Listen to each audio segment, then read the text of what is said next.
To get this started, what I want to do is I want to give you a couple of minutes just to Okay. introduce yourself and go over your background, and then we'll hop into the questions. Okay, great. Well, Mhm. I'm Billy Graff, and I'm a resident here in Conroe. My wife and I have been married for 40 years, and we just love this place. We love Conroe. We love the people that are here. We love the opportunity to just live freely in a free county, and it's always interesting when we go places, we meet new people because lots of folks are curious as to why we moved to Montgomery County, and I always tell them because it's got everything you want. And the work, I've been all over the state of Texas with disaster relief work. I've seen all kinds of situations with people. I've seen devastation. We've spent years working in disaster relief and bringing people hope and just touching their lives in a positive and influential way. And I mean, honestly, just when it comes to the county judge position, I really feel like it's a great opportunity to just extend my passion for service. One of the things that county judge should be is a servant to the people. And this is another extension of being able to reach out and take the skills that I've learned over the years of how to manage and work with state and federal people in different situations and get things done for the people in the counties that I work. And so I'm really wanting to do that at a way that makes a difference in the lives of Montgomery people. Mhm. So So, in your opinion, what is the most important function of the county judge? I really think that emergency management is absolutely the most key, especially in this part of the country, especially in this part of Texas. Emergency management is got to be one of the highest priorities. We do have lots of storms and we have lots of situations in this part of Texas. And so emergency management, being prepared, having the connection points ready to go, having people trained, having teams ready to go. Uh, when disaster hits, floods, loss of power, freezing weather, things of that nature. The number one, really, for me, the number one thing is to ensure that the public is safe and secure in the midst of emergencies. Mhm. Now, while the county judge is overseeing the kind of the chief oversight of the emergency management department, they Right. also have a number of duties, including the public health department, the juvenile board, indigent. They have a lot of these duties. So, how are Mhm. you going to balance these duties along with the main duties of the county judge's office over the commissioner's court? Well, I think it's like any other type of management position. You want to ensure that you have good board leadership in all these locations. You also want to make sure that you have uh, good employees in those areas where you have employment versus just appointment. And really, it's really key to stay in contact, stay in touch with what's going on with these departments and these different groups of people, and to work with them. It's a team effort. All of this is a team effort. It's not a dictatorship, and the county judge is on many of these boards, and they work together. Constant communication when certain circumstances come into play, and it's time management, balancing out the need at the time, and be available for whatever the situation calls for. How would you structure your commissioner's court agenda? What would that look like? Are there any changes you would do to how the court is run? What do you what would a court under Billy Graff look like? um, I mean, the structure's not too bad. I would have more open topics versus consent topics. I would try to be more community open and have more. I really would like to see more conversation on more issues. And from what I'm hearing as I talk to citizens and voters out there, as I walk the streets right now, I'm hearing that they too would like to see more interaction in the court. A lot of times we go and we go through the agenda, and there's not really a lot of conversation. So there's not a lot of education that's going on in the court. And I really would like to hear more from the commissioners, and I would like to hear more from those on the court in relationship to what's actually going on the items that they're voting on to spend money. And I think more conversation would be really good. I'd like to see that. And I definitely would like to see less on the consent agenda and more on the open agenda. And I'd like to see how we could get more people involved in the community to come and take part in that process. Now, Montgomery County is a very growing area, and with that growth comes mobility issues. So how would you work with the local and state leaders to ensure the mobility needs for Montgomery County were met? You have hit on a major topic of our future, there's no doubt. At a rate of 3 to 4% on average a month and a year in growth, we're outgrowing our infrastructure. In fact, I think we're behind based on the traffic flows that I've been stuck in many times. I think we're behind. And so I'm glad they did finally get a mobility study. I think it's a little bit, they're late getting it, but we have it. So I'm glad to see that we have it. Now we need to take that study and turn it into some working plans. But to do that, we really need to work with engineering. We need to work with the developers. We need to work with flood mitigation experts. There's a lot of areas that we need to prepare before we just jump into something. And it's not about what's absolutely the best for just the developers. It's what's best for the citizens, and how do we work in harmony to manage the traffic flow, the flood mitigation, and all the things that are going to come with it. And one thing that we don't even talk about, and that's water. We've got to get water to all these new homes and all these new families. And that's a major conversation that you just don't hear much going on about that. Well, speaking on water, how would you address those needs? Well, I think it's important to look at, you have the SGRA involvement, you have the groundwater, the Lone Star Groundwater District involved, you have private businesses that are part of this infrastructure system. And I think we all need to get on the same page if we can. We need to see whose role is what, and we don't have time for much of the political bickering and political maneuvering. We need to figure out how we're going to get this done. And my biggest concern is that if we don't get some things in play, I think the Lone Star Groundwater District, that's their job to help us navigate and maneuver for the county. That's why we have them. And so I listen a lot to what they have to say, and I'm working with them. I speak to them consistently when opportunities arise to discuss how are we going to get farther? How are we going to ensure that every subdivision out there has the necessary water? It's a big conversation, and there's a lot of different concepts that are going on. There's some state regulations, there's some state statutes that may need to be changed or adjusted, or at least brought to legislation for conversations to free up some different ways of getting water in and out of Montgomery County. I think a lot of the big concern is that with the huge infrastructure costs, if we don't watch out, Harris County is going to come in and get involved in some of these water situations, and we don't want that. We want to make sure that Montgomery County is maintaining and handling its own water issues. And so I want to make sure that we're able to do that. And that's really just going to come with spending a lot of time with the right people in those areas of management. Mm-hmm. Did you take a stance regarding the Lake Conroe levels?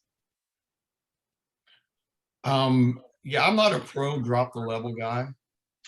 So I don't find a lot of value in just arbitrarily choosing to drop the level of the water. So I can see if we see storms coming and we have an idea that we may need to make some predictive adjustments at that point, but just what I call willy-nilly adjusting lake levels, I don't think that's really a good approach. Sticking on infrastructure real quick, when it comes to energy, Mhm. Montgomery County has its own power station powered by Energy Texas, but during the winter storm, we all saw that there were some lacking areas in our energy infrastructure. So how would you work with I believe it's Energy and CenterPoint, which service most of Montgomery County. So how would you Right. work with those companies to ensure a stronger infrastructure in the event of another disaster like that? Well, I think you look at it from not just a day-to-day usage. I think we need to also look at it from an emergency management perspective. When those things go down, people's lives are in effect. And I think it's very important that we have a strong system, we have communication, we talk about the issues. Again, we're getting ready to generate massive amounts of construction as we build new highways, new subdivisions. I want to we need to make sure that we're in conversations with the right people as we go forward to ensure that we have the right amount of substations around this county. If we need to do something with Entergy or whoever is going to be responsible for that, if that's something that needs to be talked about, we need to be talking about it now. We do not need a repeat of what happened last time. We got overridden with cold weather, and if we're not careful, we're going to overload the system again. And so we must be in what I call development conversations right now, preparing for what's coming. Now, with that growth Mhm. that's coming to Montgomery County, it's also going to create just a statistical rise in crime. Mhm. So, how are you going to support law enforcement to ensure they have the tools they need in order to maintain the level of safety that we've come to know in Montgomery County? Well, I will always support our law enforcement, and I will always be a pro advocate on the court to ensure that our law enforcement grows at the proper pace, to ensure that able to maintain oversight on criminality in this county. We have an excellent system now. We have an excellent law enforcement group of people, first responders, and I want to make sure that they have the necessary resources they need. I want to make sure they have the necessary training they need. And if when it's time to grow, I want to make sure that there's a managed growth process, that we meet the needs to ensure that the criminality does not ever take a stronghold here. Montgomery County is a very safe place to live and a very safe place to raise our family. And I want to ensure that that happens by staying in constant contact with our sheriff's department, our constables, and our other law enforcement agencies, just ensuring that their needs are being met. And I think it's important that as long as there's a good mode of communication and we work together, that the court can keep up to date on what the needs are, and we'll make sure that the law enforcement is a strong infrastructural process. Mhm. Now we're going to move on to property taxes. Property tax.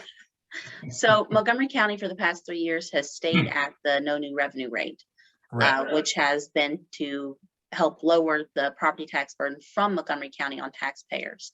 Mhm. However, many people are still seeing higher tax bills year over year. Do you know why this is, and what would you do to address it?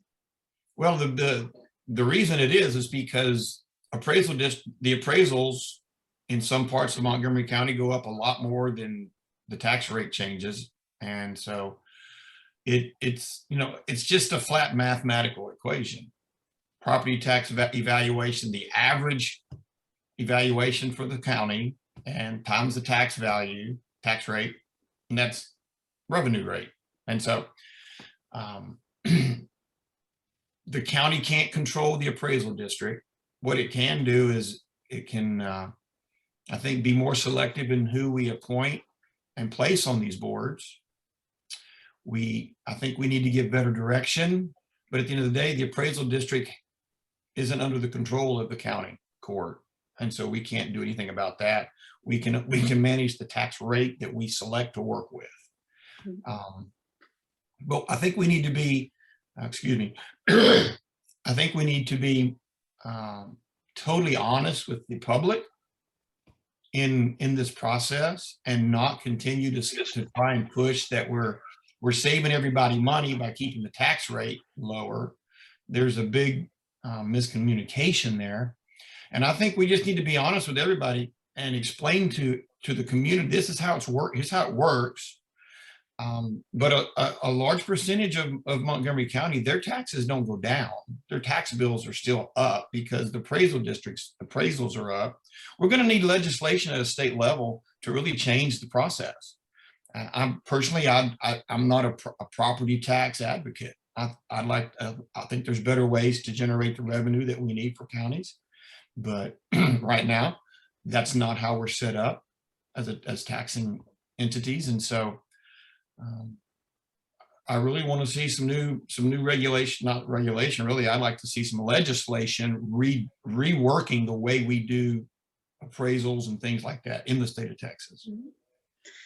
So what kind of method of funding would you support then if there were an alternative?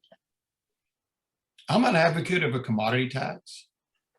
And what happens with that, 100% of the people that buy things in our county help pay for 100% of the roads and the costs that we have in the county. And so I think that's a fair, because I think, Jessica, that if you buy a house and you pay all the bills off and you own that house, you actually should own it. And the state or the county shouldn't be able to come back and take it because you didn't pay their taxes. Mm-hmm. So I believe in personal property rights. And right now, our system brings into some question the very validity of the property rights in our state. Mm-hmm.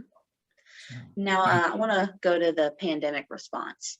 Okay. While we are still in the Omicron variant that is kind of spreading around now, right. How do you think the county handled the initial waves and how that progressed over time, and what would you have done differently?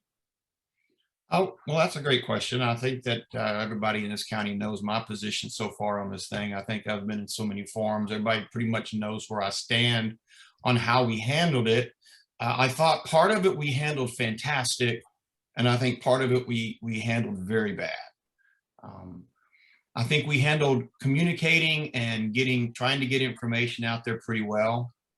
I think we were listening to different professionals, and I think that was the right approach. I think where we began to go awry is when we began to buy into some of the unconstitutional decision-making that was going on around the state.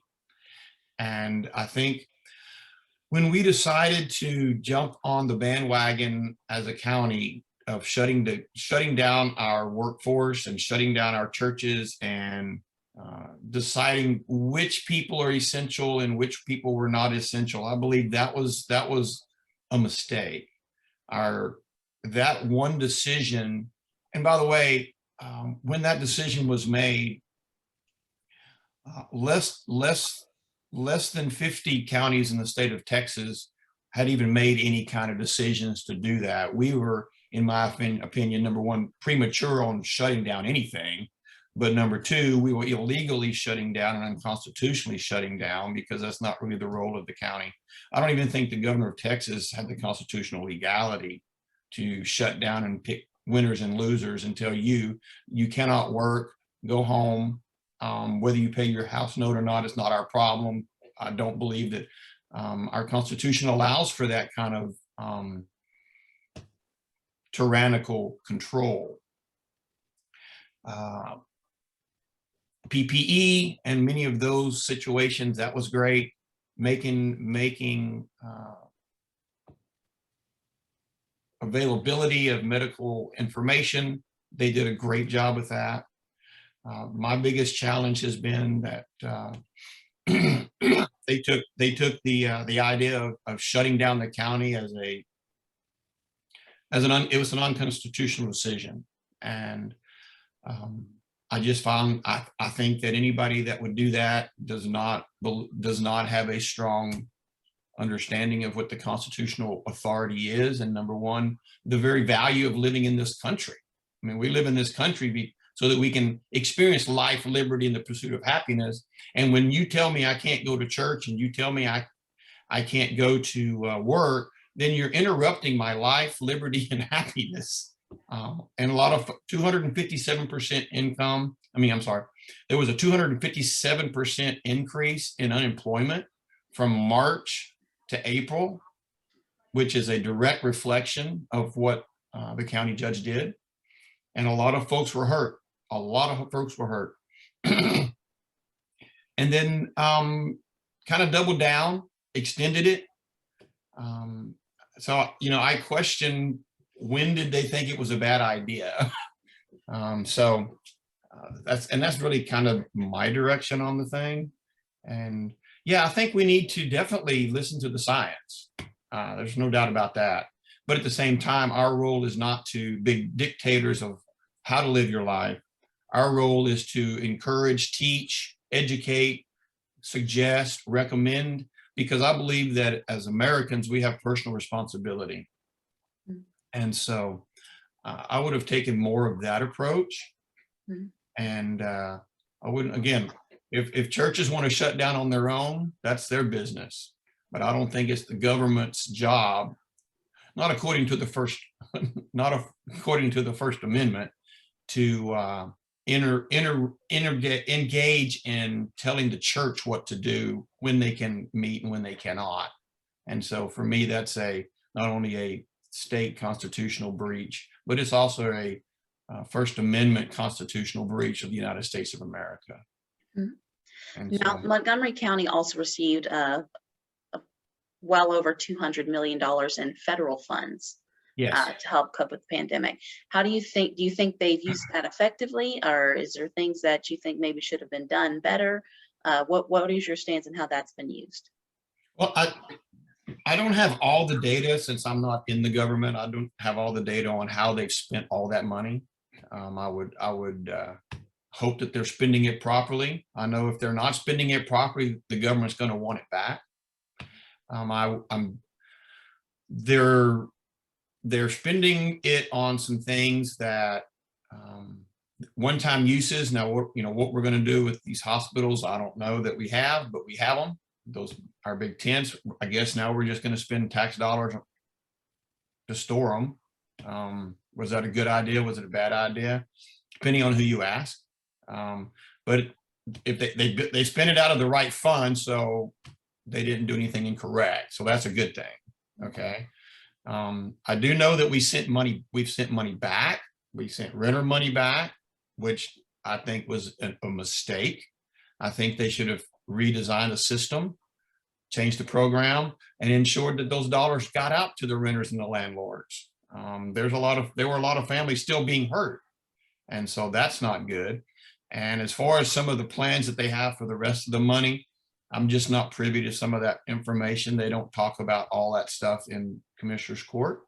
And so time will tell as time goes as to how they've spent it and whether or not it was spent correctly. I would have liked to have seen them give more money to the communities, at least out of the CARES money.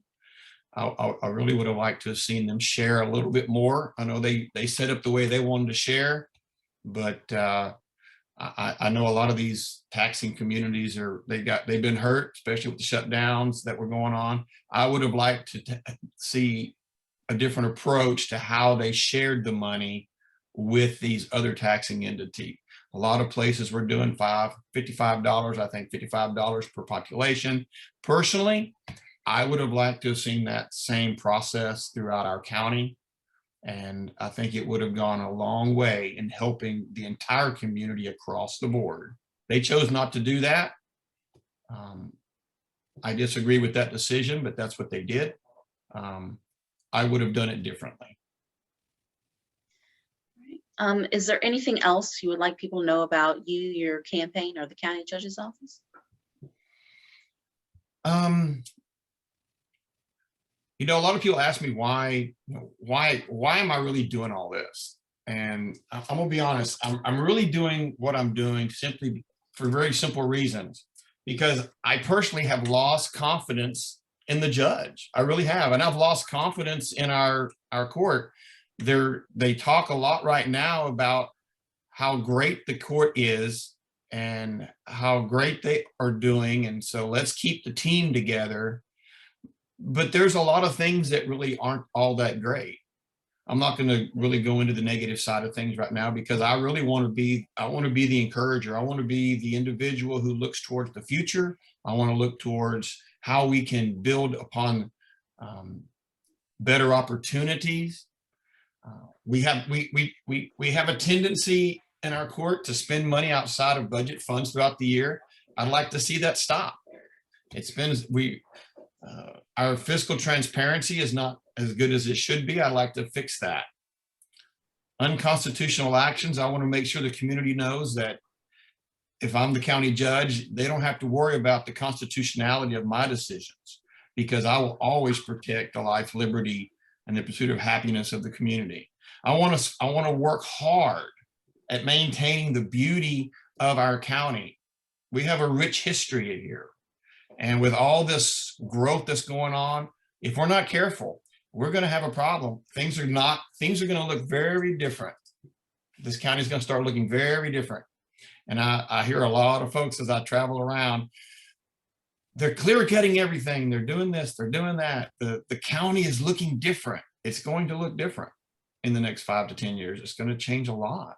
But there are specific areas that I think we should focus on, and the community needs to help us identify where they are. And let's maintain the beauty of our county. Let's not totally gut our county just so that developers can come in here and build houses everywhere. Let's hold on to our community's history. Let's work together. Let's do something different. Let's have a vision for the future of our county now, and not just make it up as we go, which is what I think happens a lot. And so I'd like to see some long-range planning. I'd like to see more engagement with community members and leaders. And I'd like the court to participate more actively and openly with the community. All right. Thank you for your time today very much, Dr. Graff. Oh, sure. Enjoyed it. Glad to talk with you again. Thank you.